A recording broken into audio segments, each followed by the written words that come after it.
ಕಾಂಗ್ರೆಸ್ ಮುಖಂಡ ಪ್ರಭಾಕರ್ ರೆಡ್ಡಿ ಅವರ ಪತ್ನಿ ಗೂಂಡಾಗಿರಿ ಮಾಡಿದ್ದಾರೆ ಅನ್ನೋ ಆರೋಪ ಕೇಳಿ ಬರ್ತಾ ಇದೆ.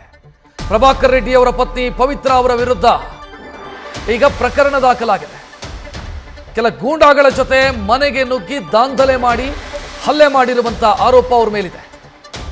ಮೈಸೂರಿನ ವಿವೇಕಾನಂದ ನಗರದ ನಾಗರತ್ನ ಎಂಬವರ ಕುಟುಂಬಕ್ಕೆ ಬೆದರಿಕೆ ಹಾಕಿರುವಂತ ಆರೋಪ. ನಾಗರತ್ನ ಮತ್ತವರ ಪತಿಯ ಮೇಲೆ ಚಪ್ಪಲಿಯಿಂದ ಹೊಡೆದಿದ್ದಾರೆ, ಹಲ್ಲೆ ಮಾಡಿದ್ದಾರೆ ಅನ್ನೋ ಆರೋಪ ಕೇಳಿ ಬರ್ತಾ ಇದೆ. ಪ್ರಭಾಕರ್ ರೆಡ್ಡಿ ಅವರ ಪತ್ನಿ ಗೂಂಡಾಗಳೊಂದಿಗೆ ಅಥವಾ ಒಂದಿಷ್ಟು ಹುಡುಗರೊಂದಿಗೆ ಮನೆಗೆ ನುಗ್ಗಿ ಹೊಡೆದು ಬಡಿದು ಗಲಾಟೆ ಮಾಡಿದ್ದಾರೆ, ದಾಂಧಲೆ ಮಾಡಿದ್ದಾರೆ ಅನ್ನೋ ಆರೋಪ ಇದಕ್ಕೆ ಸಂಬಂಧಿಸಿದಂತೆ ದೂರು ದಾಖಲಾಗಿದೆ. ಡಿಸೆಂಬರ್ 8ನೇ ತಾರೀಕು ನಡೆದಿರುವಂತ ಘಟನೆ ಇದು ಅನ್ನೋ ಮಾಹಿತಿಯು ಕೂಡ ಸಿಗ್ತಾ ಇದೆ.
ದೃಶ್ಯ ಗಮನಿಸ್ತಾ ಇದ್ದೀರಿ, ಇಲ್ಲಿ ಆ ಮಾರ್ಕ್ ಮಾಡಿ ಅಂತ ತೋರಿಸ್ತಾ ಇದ್ದೀವಿ. ಇವರು ಪವಿತ್ರ ಪ್ರಭಾಕರ್ ರೆಡ್ಡಿ ಅವರ ಪತ್ನಿ.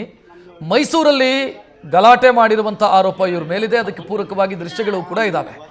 ನಾಗರತ್ನ ಎಂಬವರ ಮನೆಗೆ ನುಗ್ಗಿ ಗಲಾಟೆ ಮಾಡಿರುವಂತಹ ಆರೋಪ ಇವ್ರ ಮೇಲಿದೆ. ಹೆಚ್ಚಿನ ಡೀಟೇಲ್ ನೀಡೋದಕ್ಕೆ ನಮ್ಮ ಪ್ರತಿನಿಧಿ ವಿಷ್ಣು ಪ್ರಸಾದ್ ಫೋನ್ ಸಂಪರ್ಕದಲ್ಲಿ. ವಿಷ್ಣು ಪ್ರಸಾದ್, ಪವಿತ್ರ ಅವರು ಈ ರೀತಿ ವರ್ತಿಸೋದಕ್ಕೆ ಏನ್ ಕಾರಣ?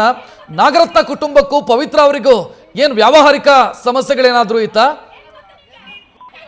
ರಕ್ಷಿತ್, ಈ ಒಂದು ವಿಚಾರಕ್ಕೆ ಸಂಬಂಧಪಟ್ಟಂತೆ ಈಗಾಗಲೇ ಮೈಸೂರಿನ ಕುವೆಂಪು ನಗರ ಪೊಲೀಸ್ ಸ್ಟೇಷನ್ ಅಲ್ಲಿ ಒಂದು ಎಫ್ಐಆರ್ ದಾಖಲಾಗಿದೆ. ಆಸ್ ಪರ್ ಎಫ್ಐಆರ್ ಪ್ರಕಾರ ನೋಡ್ತಾ ಹೋದಂತ ಸಂದರ್ಭದಲ್ಲಿ ನಮಗೆ ಸಿಕ್ತಿರುವಂತಹ ಮಾಹಿತಿ ಪ್ರಕಾರ ಇಲ್ಲಿ ಪವಿತ್ರ ಈಗ ಸದ್ಯಕ್ಕೆ ಪ್ರೆಸೆಂಟ್ ಅಲ್ಲಿ ಕಾಂಗ್ರೆಸ್ನ ತುಂಬಾನೇ ಗುರುತಿಸಿಕೊಂಡಿರುವಂತದ್ದು ಮತ್ತೆ ಮಹಿಳಾ ಘಟಕದಲ್ಲಿ ಕೆಲಸವನ್ನು ಮಾಡ್ತಿರೋ ಮಾಹಿತಿ ಕೂಡ ಲಭ್ಯ ಆಗ್ತಿರುವಂತದ್ದು. ಇದರ ಜೊತೆಗೆ ಅವರ ಪತಿಯಾಗಿರುವಂತಹ ಪ್ರಭಾಕರ್ ರೆಡ್ಡಿ ಕೂಡ ಈಗ ಕಾಂಗ್ರೆಸ್ನ ಗುರುತಿಸಿಕೊಂಡಿದ್ದು. ಈ ಘಟನೆಯ ಹಿನ್ನೆಲೆಯ ಬಗ್ಗೆ ನಾವು ಪೊಲೀಸರ ಬಳಿ ಕೇಳಿದಂತ ಸಂದರ್ಭದಲ್ಲಿ ಸಿಕ್ಕಂತಹ ಮಾಹಿತಿ ಇರೋದೇನಂತಂದ್ರೆ, ಇಲ್ಲಿ ಕಾಂಗ್ರೆಸ್ ಅದರಲ್ಲಿ ಈಗಾಗಲೇ ವಿಕ್ಟಿಮ್ ಏನಿದ್ದಾರೆ, ದೂರು ಕೊಟ್ಟಿರುವಂತಹ ನಾಗರತ್ನ ಪತಿಯವರು ಏನಿದ್ದಾರೆ, ಅವರ ಪತಿಯಾಗಿರುವಂತಹ ಮೊಗಣ್ಣ ಆಚಾರ್ ಅಂತ ಏನಿದ್ದಾರೆ, ಅವರು ಕೂಡ ಕಾಂಗ್ರೆಸ್ ನಲ್ಲಿ ಓರ್ವ ಕಾರ್ಯಕರ್ತ ಅನ್ನೋ ಮಾಹಿತಿ ಕೂಡ ಲಭ್ಯ ಆಗ್ತಿರುವಂತದ್ದು. ಇಲ್ಲಿ ಅವರವರ ಸ್ಥಾನದ ವಿಚಾರಕ್ಕೆ ಸಂಬಂಧಪಟ್ಟಂತೆ ಪರಸ್ಪರವಾಗಿ ಜಗಳ ಆಗಿರುವಂತದ್ದು. ಆದ್ರೆ ಅವರ ದೂರಿನಲ್ಲಿ ಒಂದು ಅಂಶವನ್ನು ಉಲ್ಲೇಖವನ್ನು ಮಾಡ್ತಾರೆ ಮೊಗಣ್ಣಾಚಾರ್ ಅವರ ಪತ್ನಿ. ತನ್ನ ಪತಿ ಈ ಕಾಂಗ್ರೆಸ್ ಪಕ್ಷದಲ್ಲಿ ಇದ್ಕೊಂಡು ಇತ್ತೀಚೆಗೆ ರಾಜಕೀಯವಾಗಿ ಸ್ವಲ್ಪ ದೊಡ್ಡ ಮಟ್ಟಿಗೆ ಹೆಸರು ಬೆಳೆಸ್ತಿದ್ದಾರೆ, ಮತ್ತೆ ಬೆಳೆಯೋದು ಕಂಡು ಬರ್ತಿದೆ. ಇದಕ್ಕೆ ಕೊಪ್ಪುಕೊಂಡಿರುವಂತಹ ಪವಿತ್ರ ಪ್ರಭಾಕರ್ ರೆಡ್ಡಿ ಅವರು ಈ ರೀತಿ ಕೃತ್ಯವನ್ನು ಎಸಗಿದ್ದಾರೆ ಅನ್ನುವಂತಹ ಆರೋಪನ ಎಫ್ಐಆರ್ ನಲ್ಲಿ ಅವ್ರು ಮಾಡಿರುವಂತದ್ದು. ಇನ್ನು ಈ ಘಟನೆ ಕಳೆದ 8ನೇ ತಾರೀಕು ನಡೆದಿದ್ದು. ರಾತ್ರಿ 8 ಗಂಟೆಯ ಸಂದರ್ಭದಲ್ಲಿ ನೇರವಾಗಿ ಬಂದಂತಹ ಪವಿತ್ರ ಅವರು ಅವರ ಜೊತೆಗೆ ಒಬ್ಬ ರಂಗಪ್ಪ ಅಂತ ಹೇಳಿ, ಮತ್ತೆ ಕೆಂದಗಣ್ಣ, ಅಭಿ, ಶ್ರೀನಿವಾಸು, ಶಿವು ಮತ್ತೆ ಸೇರಿದಂತೆ ಒಂದು 10ಕ್ಕೂ ಹೆಚ್ಚು ಮಂದಿಯ ಒಂದು ಗ್ಯಾಂಗ್ ಅನ್ನ ಕರ್ಕೊಂಡ್ ಬರುವಂತಹ ಕೆಲಸವನ್ನು ಮಾಡ್ತಾರೆ. ಬಂದಂತವ್ರು ಏಕಾಏಕಿ ಅವರ ಮನೆಯೊಳಗೆ ನುಗ್ಗಿ ಮನೆಯೊಳಗಿದ್ದಂತಹ ನಾಗರತ್ನ ಅವರ ಮೇಲೆ ಹಲ್ಲೆ ನಡೆಸಿ ಮನೆಯಲ್ಲಿರುವಂತಹ ಕೆಲವೊಂದಷ್ಟು ದಾಖಲೆಗಳನ್ನು ಪರಿಶೀಲನೆ ಮಾಡೋದಕ್ಕೆ ಮುಂದಾಗ್ತಾರೆ. ಇದನ್ನ ಪ್ರಶ್ನಿಸುವಂತಹ ಸಂದರ್ಭದಲ್ಲಿ ಅವ್ರ ಮೇಲೆ ಹಲ್ಲೆ ನಡೆಸ್ತಾರೆ. ಇದೇ ವೇಳೆಯಲ್ಲಿ ಅವರು ಮೊಗಣ್ಣಾಚಾರ್ಗೆ ಕರೆ ಮಾಡಿದಂತ ಸಂದರ್ಭದಲ್ಲಿ ಸ್ಥಳಕ್ಕೆ ಬಂದ ಮೊಗಣ್ಣಾಚಾರ್ಗೆ ಮತ್ತೆ ಅವರ ಪತ್ನಿಯಾಗಿರುವಂತಹ ನಾಗರತ್ನ ಇರ್ಬೋದು ಮತ್ತೆ ಮನೆಯಲ್ಲಿದ್ದಂತವ್ರ ಮೇಲೆ ಏಕಾಏಕಿ ಬಂದಿದ್ದಂತಹ ಗ್ಯಾಂಗು ಭೀಕರವಾಗಿ ದಾಳಿ ನಡೆಸುವಂತಹ ಕೆಲಸವನ್ನು ಮಾಡ್ತಾರೆ. ಆದ್ರೆ ಇಲ್ಲಿ ಮಾತಾಡುವಂತಹ ಸಂದರ್ಭದಲ್ಲಿ ನಾವು ನೋಡ್ತಾ ಹೋಗ್ಬೋದು, ವಿಡಿಯೋದಲ್ಲೇ ಒಂದ್ ಕಡೆ ಸ್ಪಷ್ಟವಾಗುತ್ತೆ. ಇಲ್ಲಿ ಪವಿತ್ರ ರೆಡ್ಡಿ ಅವರು ಮಾತಾಡುವಂತಹ ಸಂದರ್ಭದಲ್ಲಿ ಅವ್ರು ಹೇಳುವಂತದ್ದು, ನಾನು ನಿಮ್ಗಿಂತ ಹೈಯರ್ ಪೊಸಿಷನ್ ಅಲ್ಲಿ ಇದ್ದೀನಿ, ಈ ಪಕ್ಷದಲ್ಲಿ ನನ್ನ ಬಗ್ಗೆನೇ ಈ ರೀತಿ ಮಾತಾಡ್ತೀಯ ಅಂತ ಹೇಳಿ ಅವರು ಅಲಿಗೇಷನ್ ಮಾಡ್ತಿರುವಂತದ್ದು. ಅಂದ್ರೆ ಮೇಲ್ನೋಟಕ್ಕೆ ನೋಡ್ತಾ ಹೋದಂತ ಸಂದರ್ಭದಲ್ಲಿ ಇಲ್ಲೇ ಎಲ್ಲೋ ಒಂದ್ ಕಡೆ ಪಕ್ಷದಲ್ಲಿ ತಮ್ಮ ಸ್ಥಾನವನ್ನು ಉಳಿಸಿಕೊಳ್ಳುವ ವಿಚಾರಕ್ಕೆ ಸಂಬಂಧಪಟ್ಟಂತೆ ಕಾರ್ಯಕರ್ತರ ನಡುವೆ ಈ ಒಂದು ಗಲಾಟೆ ಆಗಿದೆ ಅನ್ನೋದು ಮೇಲ್ನೋಟ ಕಂಡು ಬರ್ತಿರುವಂತದ್ದು. ತಮ್ಮ ಸ್ಥಾನದ ವಿಚಾರಕ್ಕೆ ಜಗಳ ಆಗಿರುವಂತದ್ದು. ಕೊನೆಗೆ ಮನೆಗೆ ನುಗ್ಗಿ ದಾಂಧಲೆ ನಡೆಸುವಂತಹ ಕೆಲಸನ ಇಲ್ಲಿ ಯಾಕೆ ಪವಿತ್ರ ಅವರು ಮಾಡಿದ್ರು ಅನ್ನೋ ಪ್ರಶ್ನೆ ಮೂಡ್ತಿರುವಂತದ್ದು. ಮೊದಲನೇದಾಗಿ ಓರ್ವ ಮಹಿಳೆ ಆಗಿದ್ದು ಒಂದಷ್ಟು ಜನರು ಕರ್ಕೊಂಡೋಗಿ ಯಾವುದೋ ಒಬ್ಬ ಮನೆಯಲ್ಲಿ ಗಂಡ ಇಲ್ಲದಂತ ಸಂದರ್ಭದಲ್ಲಿ ಅವ್ರ ಮನೆಗೆ ನುಗ್ಗಿ ಅವ್ರ ಮೇಲೆ ದಾಳಿ ನಡೆಸಿದ್ದು ಎಷ್ಟು ಮಟ್ಟಿಗೆ ಸರಿ ಅನ್ನೋದು ಒಂದ್ ಕಡೆ ಆದ್ರೆ, ಅಟ್ ದಿ ಸೇಮ್ ಟೈಮ್ ಅವರದೇ ಪಕ್ಷದ ಕಾರ್ಯಕರ್ತರ ಮೇಲೆ ಈ ರೀತಿ ದಾಳಿ ನಡೆಸಿರುವಂತದ್ದು ನಿಜಕ್ಕೂ ಒಂದ್ ರೀತಿ ಸದ್ಯಕ್ಕೆ ಈಗ ಕುತೂಹಲ ಮೂಡಿಸಿರುವಂತದ್ದು. ಇದಕ್ಕೆ ಸಂಬಂಧಪಟ್ಟಂತೆ ಈಗ ಪೊಲೀಸರು ಎಫ್ಐಆರ್ ದಾಖಲಿಸಿದ್ರೆ, ಆದ್ರೆ ಇಲ್ಲಿ ತನಕ ಯಾವುದೇ ರೀತಿ ಕ್ರಮ ಕೈಗೊಂಡಿಲ್ಲ ಅನ್ನುವಂಥದ್ದು ಅವರ ಕುಟುಂಬಸ್ಥರ ಆರೋಪ ಆಗಿರುವಂತದ್ದು. ರಕ್ಷಿತ್, ಥ್ಯಾಂಕ್ ಯು ವಿಷ್ಣು ಪ್ರಸಾದ್ ಮಾಹಿತಿ.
ನೀವು ಮಾತಾಡಿ ಇವ್ರದ್ದು ಏನಪ್ಪ ಅಂದ್ರೆ ಇವ್ರು ಡ್ರೀಮ್ ಮಾಡಿ ನಮ್ದು ಇಲ್ಲಿ ಪಬ್ಲಿಕ್ ಮಾತಾಡಿ ಸರ್ ಏನೇನಿದ್ರೆ ಆ ಬನ್ನಿ ನನಗೆ ಒಂದು ನಿಮಿಷ ಹೇಳ್ತೀನಿ. ಇದನ್ನ ನಾವು ಅದಕ್ಕೆ ಬಂದಿದ್ದು, ಅದಕ್ಕೆ ಕೂತ್ಕೊಳ್ಳಿ ಅಂತ ಹೇಳ್ದು.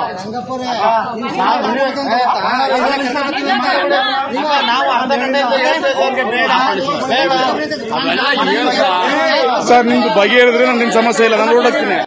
ನೀವು ಮಾತಾಡಿ ಇವ್ರದ್ದು ಏನಪ್ಪ ಅಂದ್ರೆ ಇವ್ರು ಡ್ರೀಮ್ ಮಾಡಿ ನಮ್ದು ಇಲ್ಲಿ ಪಬ್ಲಿಕ್ ಮಾತಾಡಿ ಸರ್ ಏನೇನಿದ್ರೆ ಆ ಬನ್ನಿ ನನಗೆ ಒಂದು ನಿಮಿಷ ಹೇಳ್ತೀನಿ. ಇದನ್ನ ನ್ಯೂಸ್ ಫಸ್ಟ್ ನಿರ್ಭೀತಿಯಿಂದ ನಿಮ್ಮ ಪರವಾಗಿ.